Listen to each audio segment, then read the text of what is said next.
नमस्कार साहित्य प्रेमियों, स्वागत है आपका मेरे YouTube चैनल माइलस्टोन एक्सप्रेशन पर। मैं वैष्णवी लेकर के आई हूँ कहानी महातीर्थ, जिसको लिखा है मुंशी प्रेमचंद जी ने। इंद्रमणि की आमदनी कम थी और खर्च ज्यादा। अपने बच्चे के लिए दाई का खर्च न उठा सकते थे, लेकिन एक तो बच्चे की सेवा शुश्रूषा की फिक्र और दूसरे अपने बराबर वालों से हेठे बनकर रहने का अपमान इस खर्च को सहने पर मजबूर करता था। बच्चा दाई को बहुत चाहता था, हर दम उसके गले का हार बना रहता था, इसीलिए दाई और भी जरूरी मालूम होती थी। पर शायद सबसे बड़ा कारण यह था कि वह मुरव्वत के वश दाई को जवाब देने का साहस नहीं कर सकते थे। बुढ़िया उनके यहाँ 3 साल से नौकर थी। उसने उनके इकलौते लड़के का लालन पालन किया था। अपना काम बड़ी मुस्तैदी और परिश्रम से करती थी। उसे निकालने का कोई बहाना नहीं था और व्यर्थ खुचड़ निकालना इंद्रमणि जैसे भले आदमी के स्वभाव के विरुद्ध था। पर सुखदा इस संबंध में अपने पति से सहमत न थी। उसे संदेह था कि दाई हमें लूट लेती है। जब दाई बाजार से लौटती तो वह दालान में छिपी रहती कि देखूं आटा कहीं छिपा कर तो नहीं रख देती, लकड़ी तो नहीं छिपा देती। उसकी लाई हुई चीजों को घंटों देखती, पूछताछ करती, बार बार पूछती, इतना ही क्यों? क्या भाव है? क्या इतना महंगा हो गया? दाई कभी तो इन संदेहात्मक प्रश्नों का उत्तर नम्रता पूर्वक देती, किंतु जब कभी बहू जी ज्यादा तेज हो जाती तो वह भी कड़ी पड़ जाती। शपथें खाती, सफाई की शहादतें पेश करती। वाद विवाद में घंटों लग जाते थे। प्रायः नित्य यही दशा रहती थी और प्रतिदिन यह नाटक दाई के अश्रुपात के साथ समाप्त होता था। दाई का इतनी सख्तियां झेल कर पड़े रहना सुखदा के संदेह को और भी पुष्ट करता था। उसे कभी विश्वास नहीं होता था कि यह बुढ़िया केवल बच्चे के प्रेमवश पड़ी हुई है। वह बुढ़िया को इतनी बाल प्रेमशीला नहीं समझती थी। संयोग से एक दिन दाई को बाजार से लौटने में जरा से देर हो गई। वहां 2 कुजुड़नों ने देवासुर संग्राम चल रहा था। उनका चित्रमय हाव भाव, उनका आग्नेय तर्क वितर्क, उनके कटाक्ष और व्यंग सब अनुपम थे। विष के 2 नत्थे या ज्वाला के 2 पर्वत, जो दोनों तरफ से उमड़कर आपस में टकरा गए थे। क्या वाक प्रवाह था, कैसे विचित्र विवेचना, उनका शब्द बाहुल्य, उनकी मार्मिक विचारशीलता, उनके अलंकित शब्द विन्यास और उनकी उपमाओं की नवीनता पर ऐसा कौन सा कवि है जो मुग्ध ना होता। उनका धैर्य, उनकी शांति विस्मयजनक थी। दर्शकों की एक खासी भीड़ थी। वह अश्लील शब्द जिनसे मलिनता के भी कान खड़े होते, सहस्त्रों रसिकजनों के लिए मनोरंजन की सामग्री थी। दाई भी खड़ी हो गई कि देखो क्या मामला है। तमाशा इतना मनोरंजक था कि उसे समय का बिल्कुल ध्यान ही न रहा। यकाएक जब 9 बजे घंटे की आवाज कान में पड़ी तो चौंक गई और लपकी हुई घर की ओर चल पड़ी। सुखदा भरी बैठी थी। दाई को देखते ही त्योरी बदलकर बोली, क्या बाजार में खो गई थी? दाई विनय पूर्वक भाव से बोली, एक जान पहचान की महरी से भेंट हो गई थी, वही बातें करने लगी थी। सुखदा इस जवाब से और भी चिढ़कर बोली, यहां दफ्तर जाने को देर हो रही है और तुम्हें सैर सपाटे की सोचती है। परंतु दाई ने इस समय दबने में ही कुशल समझी। बच्चे को गोद में लेने चली, पर सुखदा ने झड़क कर कहा, रहने दो, तुम्हारे बिना वह व्याकुल नहीं हुआ जाता है।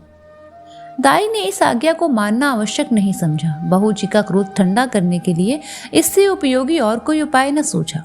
उसने रुद्रमणि को इशारे से बुलाकर दोनों हाथ फैलाए लड़खड़ाता हुआ उसकी ओर चला आया।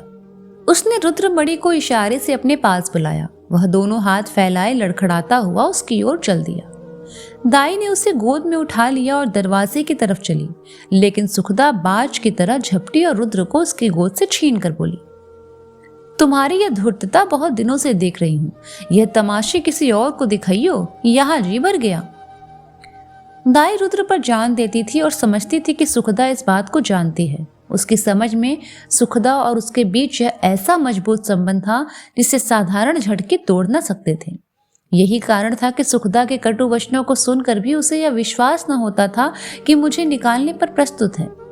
सुखदा ने यह बातें कुछ ऐसी कठोरता से कही और रुद्र को ऐसी निर्दयता से छीन लिया कि दाई से सहा न गया। बोली, बहू जी, मुझसे कोई बड़ा अपराध तो नहीं हुआ, बहुत तो पाव घंटे की देर हुई है। इस पर आप इतना बिगड़ रही हैं तो साफ क्यों नहीं कह देती कि दूसरा दरवाजा देख लो। नारायण ने पैदा किया है तो खाने को भी देगा, मजदूरी का अकाल थोड़े ही है। सुखदा ने कहा, तो यहाँ तुम्हारी परवाह ही कौन करता है? तुम्हारी जैसी लौंडी ने गली गली ठोकर खाती फिरती हैं। दाई ने जवाब दिया, हाँ, नारायण आपको कुशल से रखे। लौंडिने और दाइयाँ आपको बहुत मिलेंगी। मुझसे जो कुछ अपराध हुआ हो क्षमा कीजिएगा, मैं जा रही हूँ। सुखदा, जाकर मर्दाने में अपना हिसाब कर लो। दाई, मेरी तरफ से रुद्र बाबू को मिठाइयाँ मंगवा दीजिएगा। इतने में इंद्रमणि भी बाहर से आ गए। पूछा, क्या है, क्या हुआ? दाई ने कहा, कुछ नहीं, बहू जी ने जवाब दिया है, घर जा रही हूँ। इंद्रमणि गृहस्थी के जंजाल से इस तरह बचते थे जैसे कोई नंगे पैर वाला मनुष्य कांटों से बचे। उन्हें सारे दिन एक ही जगह खड़े रहना मंजूर था, पर कांटों में पैर रखने की हिम्मत न थी। खिन्न होकर बोले, बात क्या हुई है? सुखदा ने कहा, कुछ नहीं, अपनी इच्छा, जी नहीं चाहता नहीं रखते, किसी के हाथों बिक तो नहीं गए हैं। इंद्रमणि ने झुंझला कर कहा, तुम्हें बैठे बैठे एक न एक खुचड़ सोचती रहती है। सुखदा ने तिनक कर कहा, हाँ, मुझे तो इसका रोग है, क्या करूं, स्वभाव ही ऐसा है। तुम्हें यह बहुत प्यारी है तो ले जाकर गले में बांध लो, मेरी यहाँ जरूरत नहीं है। दाई घर से निकली तो आंखें डबडबाई हुई थी। हृदय रुद्रमणि के लिए तड़प रहा था। जी चाहता था कि एक बार बालक को लेकर प्यार कर लूं, पर यह अभिलाषा लिए हुए ही उसे घर से बाहर निकलना पड़ा। रुद्रमणि दाई के पीछे पीछे दरवाजे तक आया, पर दाई ने जब दरवाजा बाहर से बंद कर दिया तो वह मचल कर जमीन पर लेट गया और अन्ना अन्ना कह के रोने लगा। सुखदा ने चुमकारा, प्यार किया, गोद में लेने की कोशिश की, मिठाई देने का लालच किया, मेला दिखाने का वादा किया। इससे जब काम न चला तो बंदर, सिपाही, लुलू और हौवा की धमकी दी, पर रुद्र ने वह रौद्र भाव धारण किया कि किसी तरह चुप ही न हुआ। यहाँ तक कि सुखदा को क्रोध आ गया, बच्चे को वहीं छोड़ दिया और आकर घर के धंधे में लग गई। रोते रोते रुद्र का मुंह और गाल लाल हो गए, आंखें सूज गईं। निदान वह वहीं जमीन पर सिसकते सिसकते सो गया। सुखदा ने समझा था कि बच्चा थोड़ी देर में रो धोकर चुप हो जाएगा।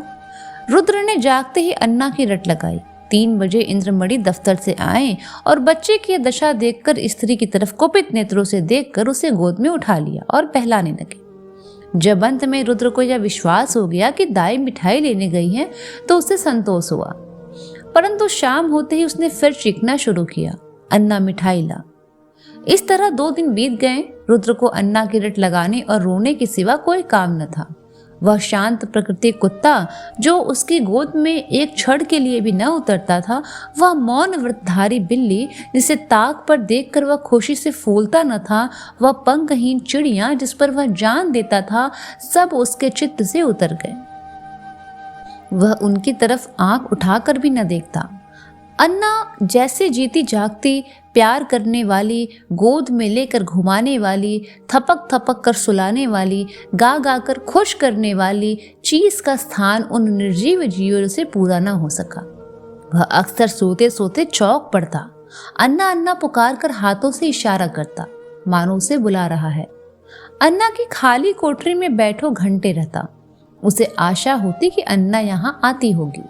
इस कोठरी का दरवाजा खुलते सुनता तो अन्ना अन्ना कहकर दौड़ता, समझता कि अन्ना आ गई है। उसका भरा हुआ शरीर घुल गया, गुलाब जैसा चेहरा सूख गया। माँ और बाप उसकी मोहनी हंसी के लिए तरस कर रह जाते थे। यदि बहुत गुदगुदाने या छेड़ने से हंसता भी तो ऐसा जान पड़ता था कि दिल से नहीं हंसता, केवल दिल रख लेने के लिए हंस रहा है। उसे अब दूध से प्रेम न था, न मिश्री से, न मेवे से, न मीठे बिस्कुट से, न ताज़ी इमरती से। उनमें मज़ा तब था जब अन्ना अपने हाथों से खिलाती थी। अब उनमें मज़ा नहीं था। 2 साल का लहलहाता हुआ सुंदर पौधा मुरझा गया।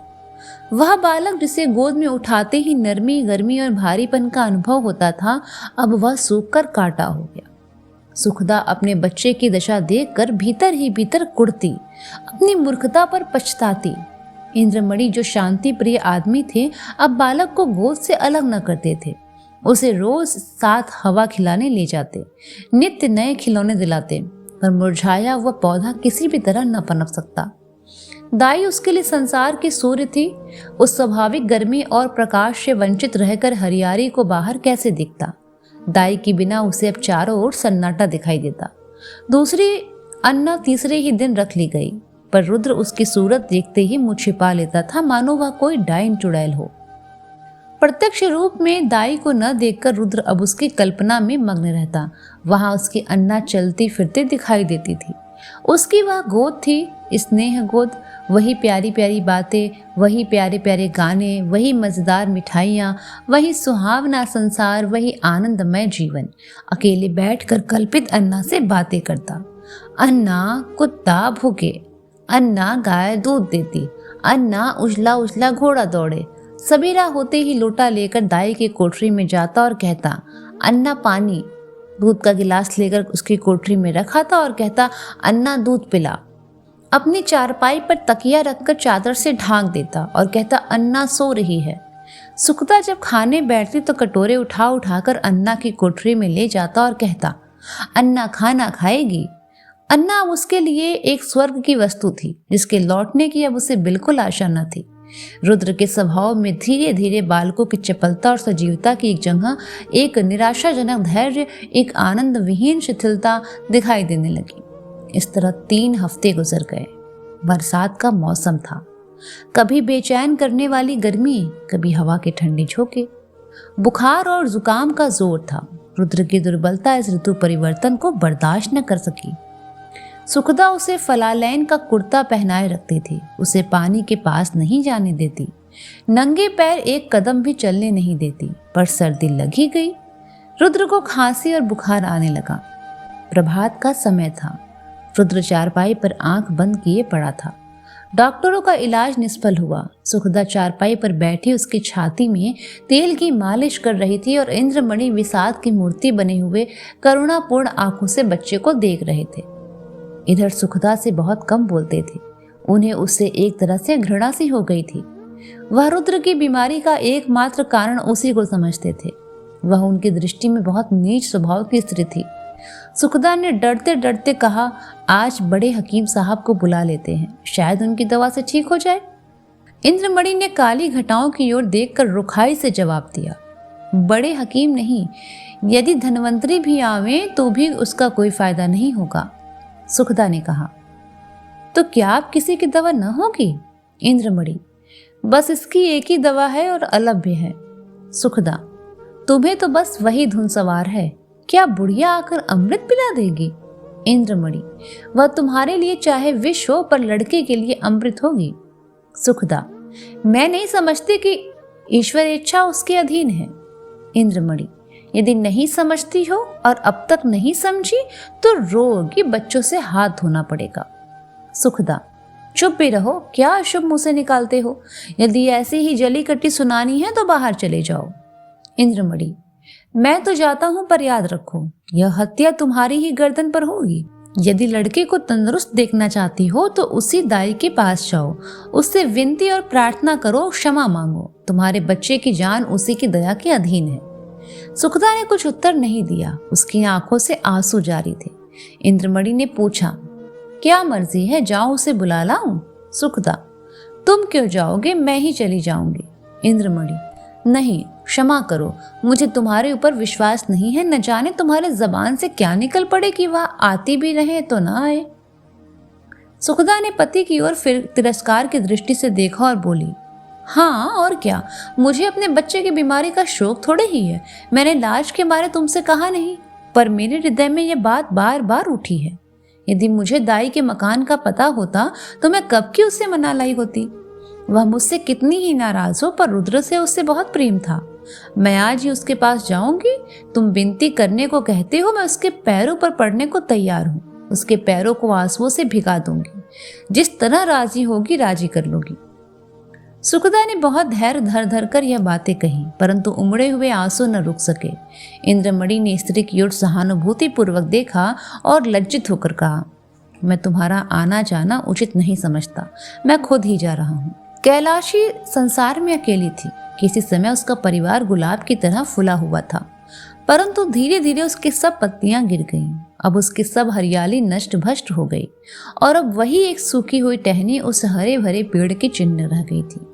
परंतु रुद्र को पाकर इस सूखी टहनी में जान पड़ गई थी। इसमें हरी भरी पत्तियां निकल आई थी। वह जीवन जो अब तक नीरस और शुष्क था, अब सरस और सजीव हो गया था। अंधेरे जंगल में भटके हुए पथिक को प्रकाश की झलक आने लगी थी। अब उसका जीवन निरर्थक नहीं बल्कि सार्थक हो गया था। कैलाशी रुद्र की भोली भाली बातों पर निछावर हो गई। वह अपना स्नेह सुखदा से छिपाती थी, इसीलिए कि माँ के हृदय में द्वेष न हो। वह रुद्र के लिए माँ से छिपकर मिठाइयाँ लाती और उसे खिलाकर प्रसन्न होती। वह दिन में 2-3 बार उसे उपटन मलती कि बच्चा खूब हष्ट पुष्ट हो जाए। वह दूसरों के सामने उसे कोई चीज नहीं खिलाती कि नजर लग जाएगी। सदा वह दूसरों से बच्चे के अल्पाहार का रोना रोया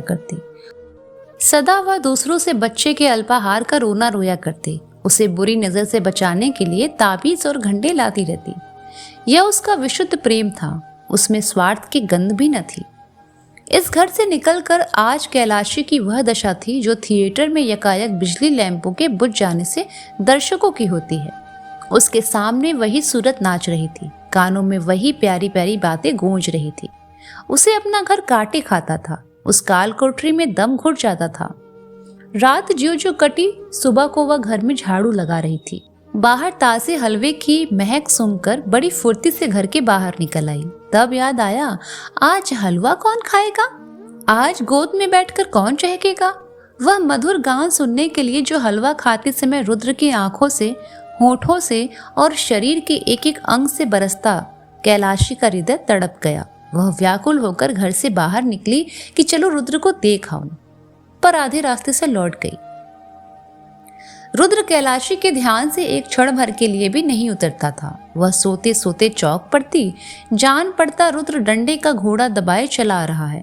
पड़ोसियों के पास जाती तो रुद्र की ही चर्चा करती। रुद्र उसके दिल और जान में बसा हुआ था। सुखदा के कठोरतापूर्ण कुव्यवहार का उसके हृदय में ध्यान नहीं था। वह रोज इरादा करती कि आज रुद्र को देखने चलूंगी, उसके लिए बाजार से मिठाइयाँ और खिलौने लेकर चलूंगी। घर से चलती पर रास्ते से लौट आती, कभी 2-4 कदम से आगे नहीं बढ़ पाती। कौन मुंह लेकर जाऊं, जो प्रेम को धूर्तता समझता हो उसे कौन सा मुंह दिखाऊं। कभी सोचती यदि रुद्र मुझे न पहचाने तो, बच्चों के प्रेम का ठिकाना ही क्या, नई दाई से हिलमिल गया हो। यह ख्याल उसके पैरों पर जंजीर का काम कर जाता था। इस तरह 2 हफ्ते बीत गए। कैलाशी का जी उठता रहा, जैसे उसे कोई लंबी यात्रा करनी हो। घर की चीजें जहां की तहां पड़ी रहती, न खाने की सुधि न कपड़े की। रात दिन रुद्र के ही ध्यान में डूबी रहती। संयोग से इन्हीं दिनों बद्रीनाथ की यात्रा का समय आ गया। मोहल्ले के कुछ लोग यात्रा की तैयारियां करने लगे। कैलाशी की इस दशा की इस समय उस पालतू चिड़िया से कम न थी जो पिंजड़े से निकलकर फिर किसी कोने में कोने की खोज कर रही हो। उसे विस्मृति का यह अच्छा अवसर मिल गया। यात्रा के लिए तैयार हो गई। आसमान पर काली घटाएं छाई हुई थी और हल्की हल्की फुहारें पड़ रही थी। दिल्ली स्टेशन पर यात्रियों की भीड़ थी। कुछ गाड़ियों पर बैठे थे, कुछ अपने घर वालों से विदा हो रहे थे। चारों तरफ एक हलचल सी मची थी। संसार माया आज भी उन्हें जकड़े हुए थी। कोई स्त्री को सावधान कर रहा था कि धान कट जावे तो तालाब वाले खेत में मटर बो देना और बाग में पास गेहूं। कोई अपने जवान लड़के को समझा रहा था असामियों पर बकाया लगान की नलिश में देर न करना और 200 रुपए सैकड़ा सूद जरूर काट लेना। एक बूढ़े व्यापारी महाशय अपने मुनीम से कह रहे थे कि माल आने में देर हो जाए तो खुद चले जाइएगा और चलतू माल लीजिएगा, नहीं तो रुपया फंस जाएगा। पर कोई कोई ऐसे श्रद्धालु मनुष्य भी थे जो धर्म मग्न दिखाई दे रहे थे। वे या तो चुपचाप आसमान की ओर निहार रहे थे या माला फेरने में तल्लीन थे। कैलाशी भी एक गाड़ी में बैठी सोच रही थी, इन भले आदमियों को अब भी संसार की चिंता नहीं छोड़ती। वही वनिज व्यापार, लेन देन की चर्चा। रुद्र इस समय यहां होता तो बहुत रोता, मेरी गोद से कभी ना उतरता। लौटकर उसे अवश्य देखने जाऊंगी। या ईश्वर, किसी तरह गाड़ी चले, गर्मी के मारे जी व्याकुल हो रहा है। इतनी उमड़ी घटा किंतु बरसने का नाम नहीं ले रही। मालूम नहीं यह रेल वाले क्यों देर कर रहे हैं। झुटमुट इधर उधर दौड़ते फिरते हैं। यह नहीं कि झटपट गाड़ी खोल दे, यात्रियों की जान में जान आए। एकाएक उसने इंद्रमणि को बाईसाइकिल लिए प्लेटफॉर्म पर आते देखा। उसका चेहरा उतरा हुआ और कपड़े पसीने से तर थे। वह गाड़ियों में झांकने लगे। कैलासी केवल यह जताने के लिए कि मैं यात्रा करने जा रही हूँ गाड़ी से बाहर निकल आई और इंद्रमणि उसे देखते ही लिपक कर करीब आ गए और बोले, क्यों कैलासी, तुम भी यात्रा को चली? कैलासी ने सगर्व दीनता से उत्तर दिया, हाँ क्या करूं, यहाँ क्या करूं? जिंदगी का कोई ठिकाना नहीं, मालूम नहीं कब आंखें बंद हो जाए। परमात्मा के यहाँ मुंह दिखाने का भी तो कोई उपाय होना चाहिए। रुद्र बाबू अच्छी तरह है ना? इंद्रमणि, अब तो जा ही रही हो, रुद्र का हाल पूछकर क्या करोगी? उसे आशीर्वाद देती रहना। कैलासी की छाती धड़कने लगी। घबरा कर बोली, उनका जी तो अच्छा है ना, क्या हुआ उनको? इंद्रमणि, वह तो उसी दिन से बीमार है जिस दिन तुम वहां से निकली। 2 हफ्ते तक उसने अन्ना अन्ना की रट लगाई। अब 1 हफ्ते से खांसी और बुखार से पड़ा है। सारी दवाइयां करके हार गया, कुछ फायदा ना हुआ। मैंने सोचा था कि चलकर तुम्हारी अनुनय विनय करके लिवा लाऊंगा। क्या जाने तुम्हें देखकर उसकी तबीयत संभल जाए। पर तुम्हारे घर आया तो मालूम हुआ कि तुम यात्रा करने जा रही हो। अब किस मुंह से चलने को कहूं? तुम्हारे साथ सलूक ही कौन सा अच्छा किया जो इतना साहस करूं? फिर पुण्य कार्य में विघ्न डालने का भी डर नहीं। जाओ, उसका ईश्वर मालिक है। आयु शेष है तो बच जाएगा, अन्यथा ईश्वरी गति में किसी का क्या वश। कैलासी के सामने आंखों के अंधेरा छा गया। सामने की चीजें तैरती हुई मालूम होने लगी। हृदय भावी अशुभ की आशंका से दहल गया। हृदय से निकल पड़ा, या ईश्वर मेरे रुद्र का बाल बाका न हो। प्रेम से गला भर आया। विचार किया कि मैं कैसी कठोर हृदया हूँ। प्यारा बच्चा रो रो कर हलाकान हो रहा और मैं उसे देखने तक नहीं गई। सुखदा का स्वभाव अच्छा नहीं न सही, किंतु रुद्र ने मेरा क्या बिगाड़ा था कि मैंने माँ का बदला बेटे से लिया? ईश्वर मेरा अपराध क्षमा करो। प्यारा रुद्र मेरे लिए हुड़क रहा है। इस ख्याल से कैलासी का कलेजा मसोस उठा और आंखों से आंसू बह निकले। मुझे क्या मालूम था कि मुझे उससे इतना प्रेम है। नहीं मालूम बच्चे की क्या दशा है। भयातुर हो बोली, दूध तो पीते हैं ना? इंद्रमणि, तुम दूध पीने को कहती हो? उसने 2 दिन से आंखें तक नहीं खोली। कैलासी, या मेरे परमात्मा, अरे कुली कुली बेटा, आकर मेरा सामान गाड़ी से उतार दे। अब मुझे तीरथ नहीं जाना है। हाँ बेटा जल्दी कर। बाबूजी देखो कोई एक्का हो तो ठीक कर लो। एक्का रवाना हुआ। सामने सड़क पर बघियां खड़ी थी। घोड़ा धीरे धीरे चल रहा था। कैलासी बार बार झुझलाती थी और एक्का आवाज से कहती, बेटा जल्दी कर, मैं तुझे कुछ ज्यादा दे दूंगी। रास्ते में मुसाफिरों की भीड़ देखकर उसे बहुत क्रोध आ रहा था। उसका जी चाहता था कि घोड़े के पर लग जाते, लेकिन इंद्रमणि का मकान करीब आ गया तो कैलासी का हृदय उछलने लगा। बार बार हृदय से रुद्र के लिए शुभ आशीर्वाद निकलने लगा। ईश्वर करे सब कुशल मंगल हो। इक्का इंद्रमणि की गली की ओर मुड़ा। अकस्मात कैलासी के कान में रोने की ध्वनि पड़ी। कलेजा मुंह को आ गया। सिर में चक्कर आ गया। मालूम हुआ नदी में डूबी जा रही हूँ। जी चाहा कि एक्के पर से कूद पड़ूं, पर थोड़ी ही देर में मालूम हुआ कि कोई स्त्री मैके से विदा हो रही है। संतोष हुआ। अंत में इंद्रमणि का मकान आ पहुंचा।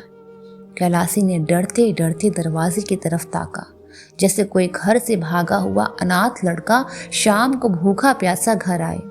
दरवाजे की ओर सटकी हुई आंखों से देखे तो कोई बैठा नहीं है। दरवाजे पर सन्नाटा था। महाराज बैठा सुरती मल रहा था। कैलासी को जरा ढांढस हुआ। घर में बैठी तो नई दाई पुलटिस पका रही थी। हृदय में बल का संचार हुआ। सुखदा के कमरे में गई तो उसका हृदय गर्मी के मध्याह्न काल के सदृश कांप रहा था। सुखदा रुद्र को गोद में लिए दरवाजे की ओर एकटक ताक रही थी। शोक और करुणा की मूर्ति बनी थी। कैलासी ने सुखदा से कुछ नहीं पूछा। रुद्र को उसकी गोदी से ले लिया और उसके सजल नयनों से देखकर कहा, बेटा रुद्र आंखें खोलो। रुद्र ने आंखें खोली। क्षण भर दाई को चुपचाप देखता रहा। तब यकायक दाई के गले से लिपट कर बोला, अन्ना आ गई, अन्ना आ गई। रुद्र का पीला मुरझाया चेहरा खिल उठा, जैसे बुझते हुए दीपक में तेल पड़ गया हो। ऐसा मालूम हुआ मानो वह कुछ बढ़ गया है। 1 हफ्ता बीत गया। प्रातः काल का समय था। रुद्र आंगन में खेल रहा था। इंद्रमणि ने बाहर से आकर उसे गोद में उठा लिया और प्यार से बोले, तुम्हारी अन्ना को मारकर भगा दे क्या? रुद्र ने मुंह बनाकर कहा। नहीं, रोएगी। कैलाशी बोली। क्यों बेटा, तुमने तो मुझे बद्रीनाथ नहीं जाने दिया, मेरी यात्रा का पुण्य फल कौन देगा? इंद्रमणि ने मुस्कुराकर कहा। तुम्हें उससे कहीं अधिक पुण्य हो गया, ये तीर्थ महातीर्थ है। तो ये कहानी अगर आपको अच्छी लगी हो तो वीडियो को लाइक, शेयर, सब्सक्राइब करना मत भूलिएगा। मिलेंगे एक नई कहानी के साथ। धन्यवाद।